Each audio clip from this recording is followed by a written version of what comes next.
Ladies and gentlemen, the 3 knockdown rule on Triller is in effect. I'm Steve Kim, joined by Midtown Mario Lopez. I had a good time in New York. Oh, okay. A little residual effect right there. I like that. Quick shout out to Smoking Tim Frazier, Buffalo Knuckles, and Tino on the edits. We have got so much to talk about. Let's get into it.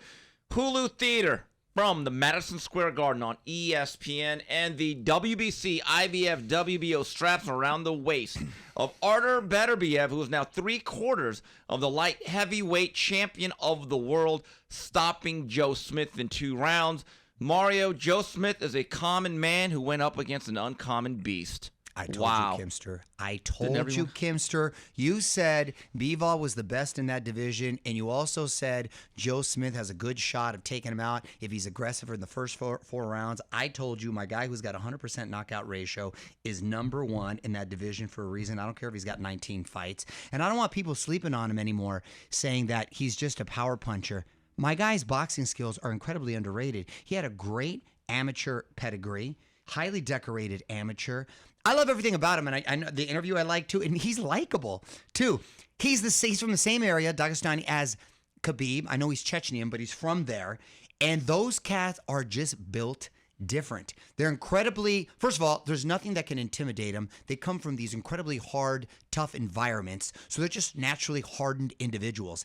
Not to mention, they're devout in their faith. They happen to be Muslim, so they're incredibly disciplined. I heard my guy, obviously they don't drink because they don't drink that religion, but he feels bad. He has 1 cookie and he feels bad. And he's telling to his trainer, and this is in between fights, not even, he's just constantly keeping himself like a fine-tuned machine. I thought he would sort of walk Joe Smith down and eventually take him out.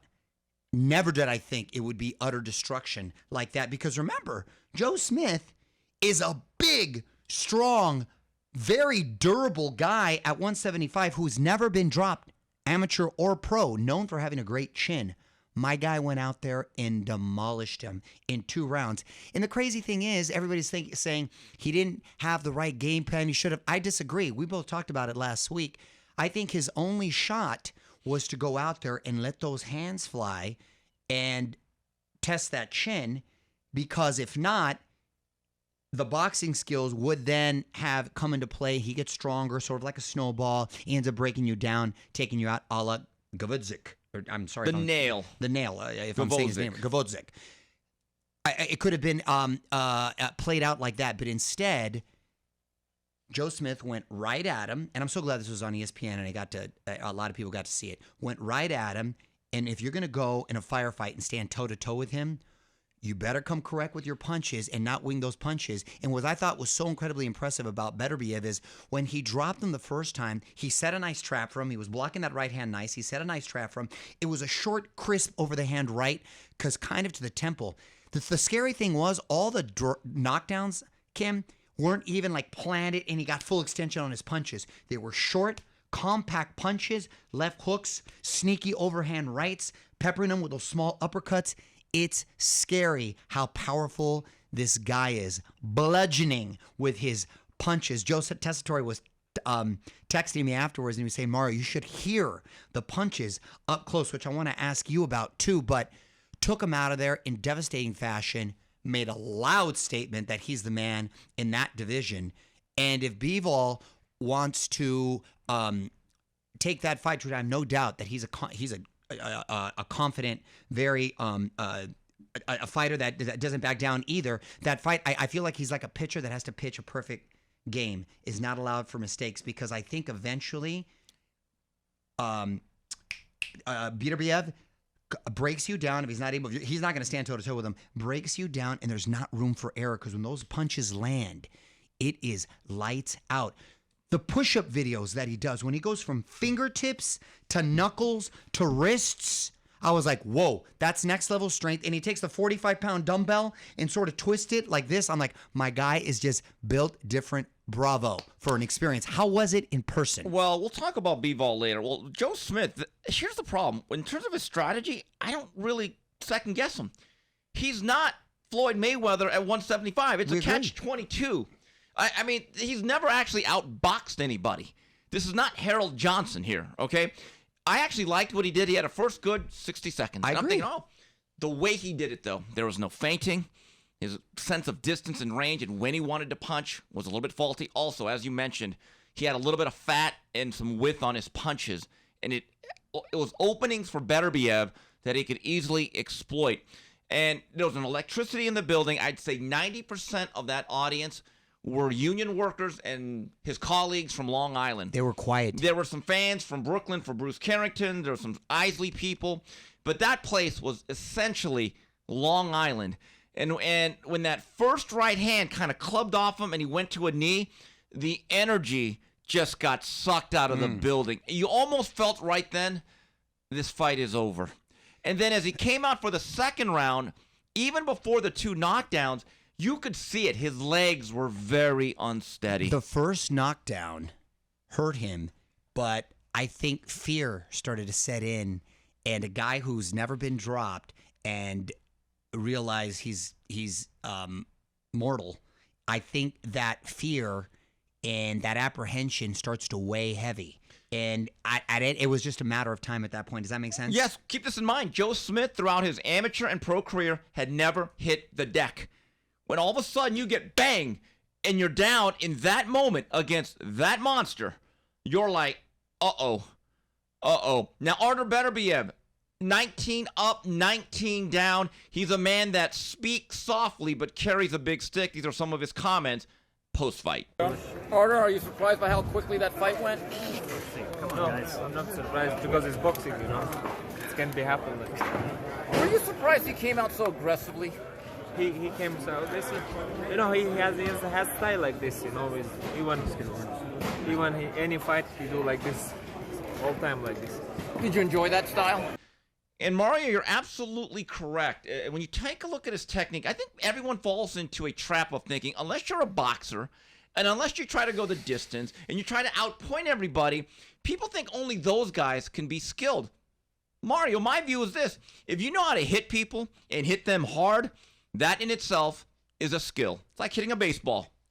Bottom line. Don't have to be athletic, don't have to be fast, but if you can put the barrel of the bat on the ball and consistently hit line drives, that's a skill. That fight was a perfect example of the phrase, there are levels to this sport. He's a guy who's not flashy, not necessarily exceptionally fast. He's quick, but not necessarily exceptionally fast. He's just incredibly fundamentally sound. And when you have that sort of power with those fundamentals, and obviously we talked about his discipline and how he's always well-conditioned, that's a dangerous man where there's not a lot of room for error at all.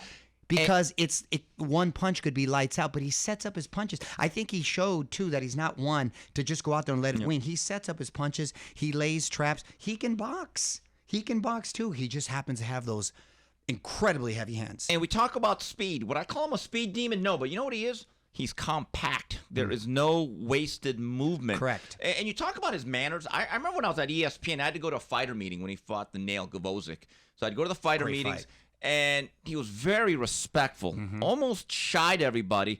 There were a couple females in the room, and this is how devout of a Muslim he is and how he adheres to it. Shook everyone's hand, looked him in the eye, but when it came to the females, because of his faith, he says, "Oh, I'm sorry, I'm not allowed to touch you at all except my wife." Dude, he was very nice about it, and everyone understood, and he went about his business. It said something about him that, man, this guy is really, really grounded in certain principles. I respect that. Just like Khabib. Khabib's the same way, and those sort of individuals are just built different. You're not going to deter them. You're not going to catch them out of shape. They're not going to be intimidated in the least. And you add all of that, all of that sort of discipline and focus, and he happens to be blessed with that sort of power. Yeah, you know, the only thing that is a little, I don't want to say frustrating, but he's 37. I would love to see another 10 years of him, but we're lucky if we get another 2. He'll be one of these guys with the resume. It'll be quantity, but the quality in terms of the fight and what he has done. Think about it. In less than 20 fights, he's had 2 unification bouts. one step away from going undisputed, and we'll talk about that later. The co-main of this night, featherweight prospect Rungvisai Ramirez with a highlight reel knockout over Abraham Nova. Mario, when Top Rank signed him back in 2019, this was like a blue chip signing. I remember they sent out a press release, 2-time Olympic gold medalist. I remember he beat Shakur Stevenson. Right, and then he lost his pro debut to some journeyman in Philadelphia, and it was stunning. He is now turning into a pro. There was a concern that maybe he's one of these Cubans that stayed professional or stayed amateur a little bit too long, and they were never going to be able to transform themselves to the paid ranks. I want to give Ismael Salas, the trainer, credit. I spoke to him a night or two before the fights at the Stewart Hotel, and he told me, because we're going back and forth, he does have some English skills, and he said, I said, Mr. Salas, was this more about the mentality and changing the mindset of a talent? He goes, yes. He goes, it wasn't the skills. He can do everything in the ring, and I think him being Cuban helps because he can relate to him. And he said, no, this is professional prize fighting. It's not if you win, how you win matters. And what he did to Abraham Nova, just icing him with that straight left, look, I think a Shakur Stevenson has outgrown him. And that first loss kind of set that plans kind of to Bolivian. But in a fight or two, him against Emmanuel Navarrete, it's an interesting fight. That's a fun fight. That's a fun fight right there. Yeah, no, it's exciting. A lot of exciting stuff that's been happening, and it's nice to see him get back on track. And reminding me of when like Lomachenko lost to Salido, second pro fight. Exactly. So it was very similar. He's a talented guy, obviously. So it looks like he's back on track. Yeah, it looks like it's more of a blip on a radar than anything else. All right, this Saturday night from the Techport Arena in San Antonio, Texas, on the DAZN, what I believe is the most fan-friendly card of the summer. I cannot wait to be tuning in. Top of the bill, WBC Junior Bantamweight title is on the line. Jesse Bam Rodriguez takes on veteran Secret Setsuor Rungvisai. Then the WBA and IBF Junior Featherweight Champion MJ Akhmadaliev takes on local product Ronny Rios. And for the WBC Flyweight title, going back down in weight, Julio Cesar Martinez takes on McWilliams Arroyo. Bam Rodriguez, one word I use to describe him, ambitious. Ugh. Listen, I love this kid every time I've seen him fight. It's going to be interesting because now he's in his hometown. A lot of pressure, a lot of people probably in his ear, hitting him up for tickets. He's headlining, and he's going up against a tough, scary individual. Remember when he fought Chocolatito, and I said, ooh, I didn't like that style, and then he was victorious twice. He's a rugged, tough guy, a little older now, but this is going to show us if Bam's ready for this next level. I like this fight a lot, and I love that it's free. Jesse Rodriguez, saw him at Robert Garcia Boxing Academy about 2 weeks ago, and I asked him, is it different this time, though, given the fact your last fight with Quadras was on 7 days' notice and you had to move up in weight? Are you now acclimated to being a junior bantamweight? He said, yes. Yes. Now I'm not a guy that's going to have to move up in weight theoretically late. Now I'm actually coming back down. He spars with much bigger guys in the gym. Let me just say this about Bam. When I talk about the future of boxing, who are those guys that are going to be the elite talents? Obviously, Boots, Shakur, Devin Haney, maybe a Vergil Ortiz. Bam Rodriguez is right up there. Now, he's going to be held back by his relative lack of size. But when I see him work out, he's like a textbook on how to step with punches, balance, the way shifting of weight, the torque. He reminds me, if Mark Too Sharp Johnson was a little Mexican guy, he'd be him.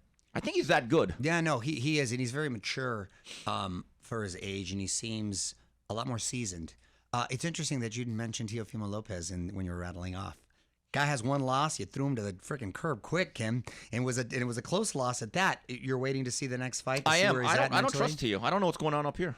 I'm gonna be honest. Look, no one can ever say I'm a Teofimo. I hate the word quote unquote hater. I drove the bandwagon, but my job is to be honest about this.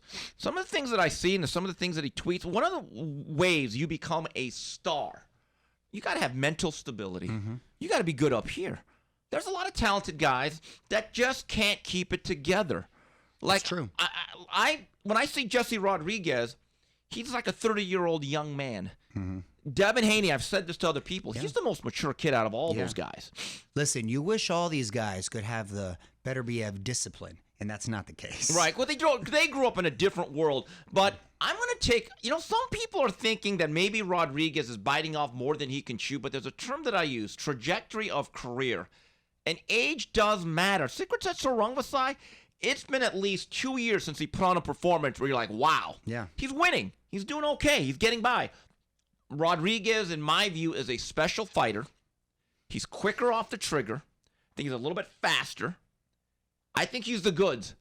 He comes out of this, I believe. We're going to see. We're going to see on Saturday. And should he win this fight, given the relative lack of fights, at this stage, beating Quadras and Rungvisai, that's an impressive run. I don't know if he's top 10 pound for pound. He ain't that far behind. Yep. And the other fight that's very pivotal here, MJ Akhmadaliev, managed by our good friend Vadim Kornilov, takes on Ronny Rios, who has revived his career. That's a good fight. If Akhmadaliev can win this fight, I just wonder, will the politics get in the way of making a full-blown unification against Stephen Fulton?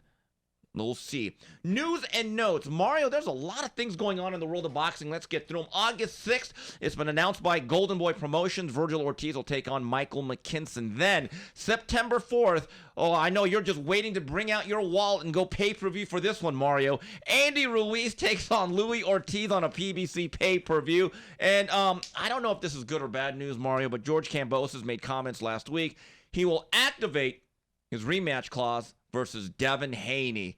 Get ready for G League 2. Well, Devin Haney's happy about that, I'm sure. I was surprised that it's back in Australia, but I guess that's where it makes the deal's most. The deal. Yeah, it makes the most economic sense. So when will that fight take place? If probably in the fall. Okay. Sooner the better. Okay. I just, here's the one thing. Let's get it out of the way. No, and Geely was a great analogy too, because nobody needs to see that again. No one's clamoring. However, if Kambosos decides to be more aggressive and walk through that fire, it could be a more entertaining fight. Here's the thing. He always talks about being a Spartan warrior, which is fine. Well, he was against Teofimo Lopez. In that fight, he was the Salvation Army. If you want to lay back and try to time Devin Haney, you want to catch him with that perfect shot, it's never going to happen. He realizes that doesn't work. And he seems like a pretty bright kid, so let's assume he makes the adjustments. I am so sick and tired. And look, me and you like battles. We like wars. But I'm sick of guys capitulating psychologically to boxers and just giving up, and then after the fight, the guy ran. Look, you know what Devin Haney is. You know what he's going to do. Your job is to change that. He did nothing. So let's hope that he starts to roll the dice a little bit and take more risks. I almost believe his mentality has to be, I have to fight in a way that I'm willing to be knocked out. Exactly. Really? That's how Joe Smith fought. And guess what? He got knocked out. But you have to fight that way if he wants a chance at winning, because the last time, whatever he did didn't work. What do you make of Andy Ruiz leaving Eddie Reynoso? Rough year for Reynoso, by the way. Yeah. What are you hearing is the reasoning? Just a lot on his plate, or maybe both. Maybe the shine is off. Look, today's genius is tomorrow's dunce. You win a few fights, you're the greatest trainer ever. You lose a couple of fights, and all of a sudden you don't know anything about boxing. Every trainer goes through this. It's unfortunate because I never think it's a good idea. That seemed like a good mix, good pairing right there too. He can be a little. Was more, it? It's on paper. I'm saying it came across. He could Mexican, obviously. He but he's lazy. Well, okay. I'm assuming it. Well, look at what's the one thing? Okay. Hold on, but what's the one thing Canelo isn't? Lazy. He's incredibly disciplined. He works hard. They have tough camps. He's got someone to inspire him right there. You would think on paper that's exactly what Ruiz needs. So you're saying osmosis. Yeah, exactly. Didn't take. No, it didn't take, but I'm saying on paper it looks like that's exactly what he would need. A tough disciplinaire and someone who's the brightest star in the sport, and it's going to rub off on you and somehow. So, if he left because he wants an easier path or a little more control in his camp, then that's disappointing on his end. I don't know what I'm just speculating. I don't know what the reason is, but I thought that would be a nice little pairing there. This reminds me of what Chuck Noll once told his football players when he first got the job. He said, if I ever have to motivate you to play the game of football, I'm going to get a new player. Let's just leave it at that. Yeah. Also, who is he with by now? Some Mexican guy that's going to take a payday. And then every time he misses a day, he'll just say, no, I gave him the day off. I know the way it works. Also, August 20th, it's Jeddah, please, in Saudi Arabia, the rematch. Anthony Joshua takes on Oleksandr Usyk. It's official. It's going to be 148 degrees when they fight. Seriously, it's crazy out there, but obviously it's a lucrative sight. I mean, we'll get into breaking down the fight a little bit later, but it's going to be interesting to see, of course, if Joshua makes those adjustments. I like the pairing with Garcia. He needs to be more aggressive. He needs to be a little more action-packed. I like the pairing with Anthony Joshua and Robert Garcia. Again, it makes sense on paper. Tough environment. Get him to be more offensive. He should let his hands go a little bit more. Is one camp enough? I don't know. I would have liked to have seen another one, but we know the risk versus reward in that. So, a lot of these times you're not going to show these guys how to fight, or you just got to get in their head and get them to believe in themselves again and instill a little bit more confidence and be a little bit more offensive-minded. Hopefully Garcia can do that. I am a big Robert Garcia fan, and I said a couple weeks ago, and I kind of botched it. Robert Garcia is actually not training him in Riverside. He had to go all the way out to the posh surroundings, the nice, clean gym that Joshua always Where? trained. I don't know, but I didn't Was like it here that. in California? No, it's over there. And my view is... Wait, over there, England or here in the whatever States? he trains at that nice place that's as antiseptic as a... It's in the UK. Yes, it's about as antiseptic as a dentist's office. And that's always been one of my problems with Anthony Joshua. That's one of the things I thought Right. was that No, was going and to I- come out of and I here. wanna Well, say then this. that doesn't Right. count. Remember Rocky 3 when Apollo Creed Yeah. said, "You're training with me," and he took him to L.A.? Well, that's with what the I thought was brothers? happening. It didn't happen. Well, And- that Right. doesn't count. Right, You doesn't. can't get the guy. You know what I mean? You can't take Apollo and take him. That Right. that defeats the whole purpose. Right. I mean, I thought he was going to be with all the raza right there and get. Right, Oh, so did man. I. And if Anthony Joshua would have made that sacrifice, Yeah. I would have been like, "Ooh." Exactly. But now it's like, eh. Yeah, exactly. It's I want who? Not Yeah. And my view is this, Anthony. This game's supposed to be tough. It's supposed to make you uncomfortable. And you've had very, very posh surroundings, very clean. I don't know. We'll see. At the end of the day, unless he's willing to enforce his size more effectively, it doesn't matter what happens. And again, this is another situation. This is more psychological than physical. Exactly. Before we move on, last week I dropped the ball. I forgot to mention a name that was part of this recent class of Hall of Famers that are now permanently have a place in Canastota. One of our favorite fighters, a guy that's one of the first guys I covered out here as I began my this favorite journey of in all time. boxing. Juan Manuel Marquez. Let's pontificate against the great counterpuncher. I named one of my dogs after Juan Manuel Marquez. That's all you got to know. Because we've had Chavez, we've had Juan Manuel Marquez, and I've Salvador Sanchez. So he's on my Mount Rushmore of great Mexican fighters. Maybe even as a personal favorite too. The thing about Marquez, it's fascinating because he started out at the Forum. That's from what I remember. Yes, he did. Obviously very technically sound, and him and Nacho were just the perfect team. Very technical, not necessarily thought of as a exciting fighter, just a very efficient, beautiful counterpuncher. But as the level of competition rose and as he got a little bit older and his faculty started to I don't say diminish, but he just started to slow down, as we all do as we get older, he became that much more aggressive and exciting. And obviously he'll be, I think, known for his wars with Pacquiao. And last week I gave Pacquiao credit for facing a guy who's a bad style for him. And Marquez, I think, put the exclamation point with that vicious knockout in the fourth. And I know he fought Barrera and he No, he never fought Barrera. Pardon me. He didn't fight. He never fought Barrera. And he never fought Morales. No, wait. He did fight Barrera late. Never fought Morales. He never fought Morales. He did Yes. fight Barrera. See, I was right. I know he fought Barrera, but he never fought Morales. Is the only one that I wish I would have seen. That would have been a nice. But he's a guy who. Him along with his brother, I put them up as one of the greatest brother duos, the Klitschko's and them. One of my favorites, again, gentleman in the ring, a gentleman out of the ring, warrior in it, class act throughout. I remember when he fought Mayweather. Mayweather made him. He missed weight. Remember? And they paid him a lot And of they paid money him a lot to of make a money. new weight. Exactly. And he was drinking his pee during the camp, which was the biggest, and it just, anything you look back to, you just think class act, wars, well-deserved nod for Hall of Fame. He was always the third banana in the first half of his career behind Morales and Barrera. Mm-hmm. He was at Forum Boxing, but he was a highly respected, skilled guy who even Mexican fans thought he was the boring one. I used to get that a lot. Yeah. He was so good and dangerous, though. In 1999, he was the WBO mandatory #1. Prince Nassim Hamed told the WBO no. And they allowed it because Hamed was making a lot of money in England. It's one of the worst things I ever saw politically. He was flat out ducked. Then he gets a title shot against Freddie Norwood, who ran like a thief in the night. I always thought that was a bad decision. But over time, his skills, and you're right, as he evolved his style into being a little bit more of a back and forth guy, more and more popularity. And then think about this, and you have to give Joe Cortez credit. I was there April of, I believe, 2004. When he got dropped 4 times? After that third knockdown, if Joe Cortez waves it off, no one would have argued. No. And think about it, saved one of the most historic rivalries in the sport. You're exactly right, Kim. And is it not? Where was that fight? It was in Las Vegas. It was in Las Vegas. Had it been in California, does the 3 knockdown rule come into effect? No, it was a championship fight. You have ABC rules at that point. Oh, got it. And the other thing is, but had it not been, think about that. It would have been stopped no matter what. And I covered a lot of Marquez fights, and it was almost at times he was too clinical, too perfect. But I remember him fighting on I think it was 2010 Thanksgiving weekend.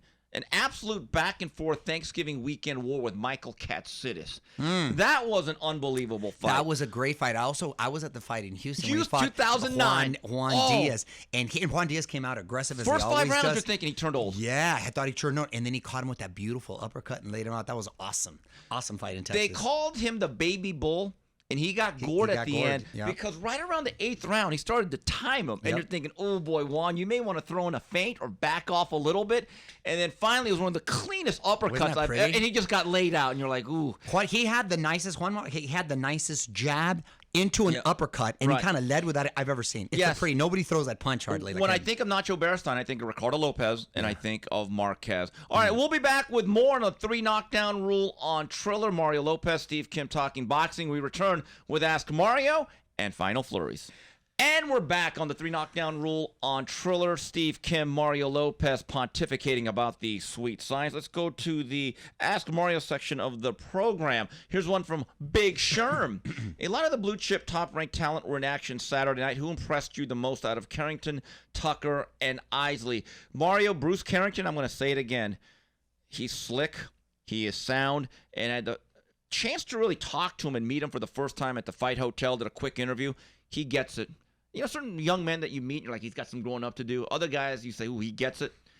Carrington gets it. Well, now after hearing that report, I mean, I was always impressed by him, but you're right. There's so many other things that are they going to go the Berlanga route and be a little bit more. If they don't have that, and at a young age they get it, then I'm leaning towards him. Yeah, he checks all the boxes technically, personality-wise. I think he's very marketable. Pretty good amount of Brooklyn came out for Shushu.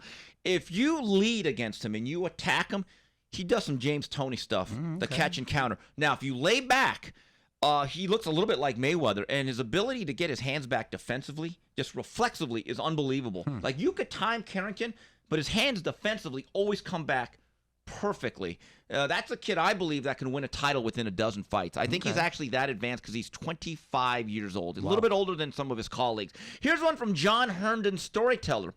What super fight is bigger, Beterbiev versus Bivol or Spence versus Crawford historically? Well, I think Spence Crawford still, because it's been building up for so long now. Bigger box office here. And it's bigger box office, and we're sort of a prisoner at the moment with Beterbiev now and people thinking about Bivol, but that's a fight I think would also do some pretty decent business. But Spence Crawford by no, there's no doubt. From an American audience, is always going to go with the two Americans, and we've seen them more. And Beterbiev and Bivol, neither of them even have 20 fights. That's the funny thing.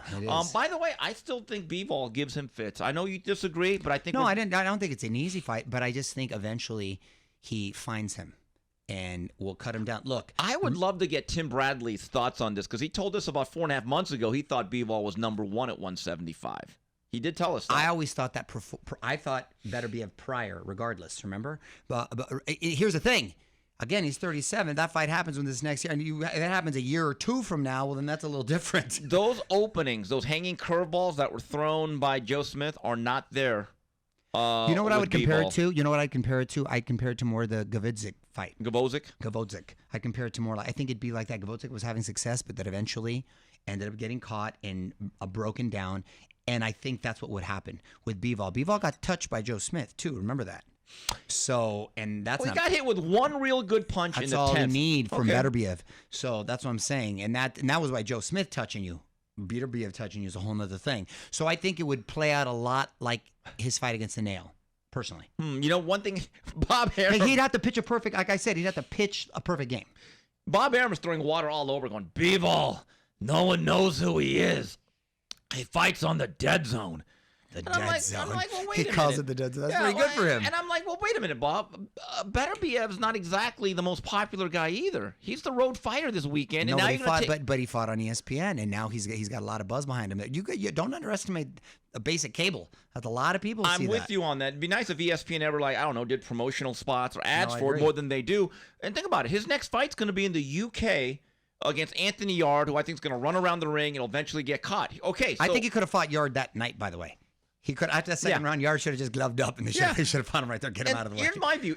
Now, if you're Bivol, I'm going to say this to Vadim Kornilov, our good friend. Vadim, I don't want you saying anything else, but okay, we're going to do our career. Because you got the younger guy. You're right. See, Bob could make a calculated move here that could backfire. Since he is 37, he might inadvertently age out his own fighter. Well, that's what I'm saying. If I'm Bivol, I fight Zurdo. And first of all, I fight Canelo if he wants to fight me. Right. Number one. By the way, Canelo shouldn't consider trying to go back up to 75 anymore. I think May 7th and this weekend was a dose of reality. Yeah, exactly. So if I'm Bivol, I fight. If Canelo wants to fight, I take that payday. And then if not, I fight Zurdo. And then Watsy. Take those two guys because they're the two WBA and then mandatories. I try to push Beterbiev down as far down as I can. I let Father Time do its thing. Seriously. Right. And the bottom line, look, do I think Beterbiev wants the unification? He clearly stated he's a fighter's fighter. Yeah. But sometimes the business of boxing usurps the wishes of the boxers. Here's one from Ignacio Ortiz. Guys, are you surprised that Jermel Charlo is staying at 154 to fight Tim Tszyu? And who do you guys like in the Madrimov-Soro rematch? I like Madrimov. I thought he was getting to him late. Mario, I'm going to give Jermel Charlo credit if this actually happens. Look, Tim Tszyu, I don't think is actually ready for this fight, but one thing he has is a long right hand, like his father, and he's straight. He's got more power than Castaño. I'll be honest with you. I did not think they were going to fulfill this mandatory. I like this fight. Jermel Charlo's putting up a hell of a resume here. He really is. He really is. He's outshining his brother a bit with these challenges, and I like that fight a lot, and I too like Nazarmov. And here's one from Cody Ferguson. Where do you rank Beterbiev after that performance? What's it say about him that he's only been a pro for 10 years and only had 18 fights under his belt? Well, Bivol too. He's been a pro and he's only got how many fights? Yeah, I think, part of it has been recently the pandemic. That slowed down everybody. Sure. Also, a lot of these guys that come out of that Russian or Soviet Union they have system. these long amateur careers. Right, too, so by the time they turn pro at 26, 27, they're not doing 10 4-round fights and then 6 6-round fights. They're kind of going from 4 or 6-round bouts. Okay, are you used to not fighting without headgear? Yeah. You're going immediately to 10 because they win a regional title. And once you get into the ratings, it's actually hard to be active because then you're also getting paid more. And the promoter's like, wait a minute, at 6-0, you're selling 38 tickets. I don't really want to pay you $100,000. Catch-22. So, and the other thing with Beterbiev, he had some issues. He was originally with PBC. People forget that. He's with a promoter out of Canada that linked up with PBC. That didn't really work out. Unfortunately, look, he's the type of guy like Inoue. If he fought once a month, I'd make plans to watch him. We're probably going to get him one more time at most. Looks like he's going to fight Anthony Yard in October. That's unfortunate. And here's one from Clay Stevenson, loyal listener of the 3 Knockdown Rule. Hey, Mario, what's up with Oscar and all this billionaire talk recently? I am not buying that he has any interest in selling Golden Boy. Has De La Hoya hooked up with some big-time investors for possible Golden Boy Promotions expansion? That is more believable. I mean, I think there's, little feelers sort of out there, but I think he's just kind of having fun, trolling a little bit. He's got a lot on the docket, and there's he's telling me about a lot of fights coming up, so he's pretty invested. Oscar says a lot of things. I'm glad, though, that he's focusing in on more realistic goals, because 4 years ago, he said, I want to run for president. I was like, oh, that's pretty bold. Now he just says, I want to run for the mayor of Las Vegas. I'm like, you know what? that might be more your thing. I would have stuck in Pasadena, but I heard he moved to Vegas, by the way. He's got a property. He's got a property there, yeah. Okay, well, good for him. Maybe throw him a GoFundMe account. Yeah. Mario, my trip to New York, I ate like a king. 2 recommendations from the Kimster, outside of Sbarro, of course. Fine New York slice. We went to an authentic Puerto Rican restaurant. Who's we? It was me. Well, I had dinner with Evan Korn, Jim Boone, Tim Bradley, various places, Bruce Trampler. I had a good time. I like making small talk. Okay. Or learning things. Where'd you go eat? The Puerto Rican place we went to on Thursday night may have been one of the best meals I've ever had. Casa Adela. It's in a Puerto Rican neighborhood in the heart of the city. It's one of those places that they don't serve beer, but they say, yeah, if you go to a liquor store, you could bring it in here. We all had the rotisserie chicken, some plantains, the orange rice, the Down-home chicken noodle place. soup. I like it. the fried pork chops looked unbelievable. Yeah, fried pork chops, damn, and all right. very affordable. So, Okay. Wepa to Casa Adela. Okay. Then on Friday night, it was Mr. KO Tickets, Jim Boone, Tim Bradley, and I. We had a great boxing discussion for about 2.5, 3. Tim Bradley has so much to say about what he went through in his career. It's a fascinating story. I wish you could lay it out one day with us. I like we Tim went to Bradley. Patsy's Italian Restaurant. Oh, I know Patsy's. That's an Okay. old school Italian place. It's great. Yeah. And Tim Bradley is a great dinner guest because he has so many stories. He lets it all go. Good for And you. then I went to TikTok Diner a couple times. That's an old school New York place. Yeah, you didn't go to Jimmy's Corner? Went there twice. You went And there by the way, twice? they did some renovations. Did they? They actually moved back a wall 6 inches. Where and- the jukebox is? Yes, and it makes a huge difference. Really? They've Okay, actually yeah, 'cause done. it's a tiny place. They My actually- picture's still up there? I think it is. Yeah. You're royalty. I mean, not royalty as I am. When I walked in, everyone went nuts. They thought they'd never see me again. And I was like, nah, we're good. We're good. I'm always going to go. And by the way, you could kill your liver or damage it forever for like $60. I know. Cheapest People are drinks in New York. amazed how cheap it is there. Unbelievable for New York. I don't know how he pays his rent. And so, by the way, remember last year how someone stole the hat and the cane and the jacket of Jimmy Glenn? They had like Yeah. They kind of know who did it. And for that person, watch your back. I bet. Watch Good. your back. Boy, By they the way, have it New coming. York, like you said, pretty much back to normal. Yeah. Everyone's walking around, very few masks, no businesses asked if you've been vaxxed. Nice time of year now, No too. testing. Yeah, weather was really nice. So I had a good trip out there. Good for you. Good for you. I went to the Yamava Casino over at San Manuel. Used to be the San Manuel. It was only like an hour outside Oh, they of changed the LA. name of it? Bro, they put in like $750 million. Whoa. It rivals that of any Vegas casino. It's really nice. And they got a really cool new venue. They had the Chili Peppers open. Pink's coming up. They got a lot of great acts coming up. And the dinners were like next level. We had like a 7-course marathon dinner. The chef came out every course. Took 3.5 hours for this dinner. It's like, and there's champagne and wine for every course. And he comes and explains it. I'm like, oh my God. I had to watch the fight. I had him put it on the TV there as we're having dinner, which was nice. But but upstairs I wanted to watch. I was going to mirror the UFC fight in that, so I didn't get to watch that. So I just watched the Beterbiev fight, which was great. But it tripped me out because I gambled a little bit. Hadn't played in a while. I played a little blackjack. I was going to go play craps. Did you know in the state of California you're not allowed to have die What? or a marble for roulette? What? They play craps, but they play it with cards. And they play roulette with cards. I thought that was the most. Okay, that's not really. That's the authentic weirdest thing. It's the weird, right? Like you still play the game, but you can't have die. I go, is that a COVID thing, or was that they're all no? It's just been because of the reservations. That's what I go. That's the weirdest rule ever. Part of the fun, But with they craps still is you call get it by that name. Yeah, it's still craps. It's still roulette, but but there's no marble and it's with cards. Is that the weirdest I thing? call that roulette light and follette. Yeah, exactly. I just thought that was weird. And they had they're known for their slots. They had some big their slots. There's $5,000 slots. What? 5,000 that pay out $2.5 million and stuff. It's some next level stuff out there in San Bernardino. So I thought that was just a trip though with all that stuff, but it was a good time, man. We went there and they're like a sponsor for the radio show, and so we went to hang out. And it was a lot of fun. Mario, what are you watching right now? Dude, right now what did I finish? So I finished Better Call Saul. Okay, I'm going to my phone to look at because I have to kind of keep up with everything for work and stuff. But here's what I'm watching. I've got 2 more episodes to go. Or 3 more episodes to go on Stranger Things, which you would love because it's all placed in the 80s and the music is great and all the nostalgia. But they've gotten really spooky this year. Like they've taken and it used to be a little more fun, and now it's like almost like a horror show. Next, I'm watching on Paramount Plus. They're stepping it up too. The Offer. That's the making of The Godfather. Miles Teller, who plays Goose, we went to see. He plays That the sounds producer. interesting. I'm hearing great things about the making, so I'm watching that. Then I got to go finish Peaky Blinders, the latest season, another awesome show. Then I'm going to watch Under the Banner of God. That's the one about the cult, the Mormon cult with Andrew Garfield. That's on Hulu. That's supposed to be great. Then I got to watch the latest season of Hacks. That's a funny show. You'd like that one too. So that's what I've got on the docket. That's not my documentaries, by the way. It's a whole nother deal. But those are the shows I'm watching right now. I got to write them down because there's so damn many. Okay. One thing I'm watching. What are you watching? Like Real Housewives again? No. You're over that the now, huh? food that built America on the History Channel. It's actually very interesting about how. No, it's about the rise of Pepsi, Coke, the rivalries they had, McDonald's, the rise of fast food, the rise of bubble gum, and how it actually intertwined into history. So how we got fat? Some of it, yes. But like the Cola Wars, that edition was really good. Debbie's Cakes, how that company started, Yeah. and Hostess.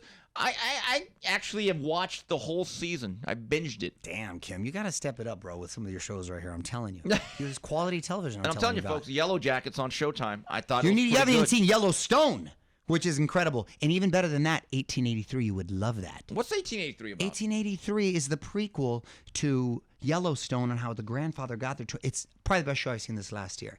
And they're going to do another spin-off called 1932. That's with Harrison Ford and Helen Mirren. They're getting, and Stallone's doing a show called Tulsa King. This is all Taylor Sheridan, the dude. He's killing it right now. Probably the hottest guy in Hollywood. All right, well, I'll hear about it from you. Anyway, that's it for this week's Keep watching Yellow Jack Off or whatever it's called. Hey, kids are listening. Anyway, that's it for this week's edition of the 3 Knockdown Rule on Triller. On behalf of Mario Lopez, Smokin' Tim Frazier, Justin Buffalo Knuckles, and Tino on the edits. Goodbye, everybody.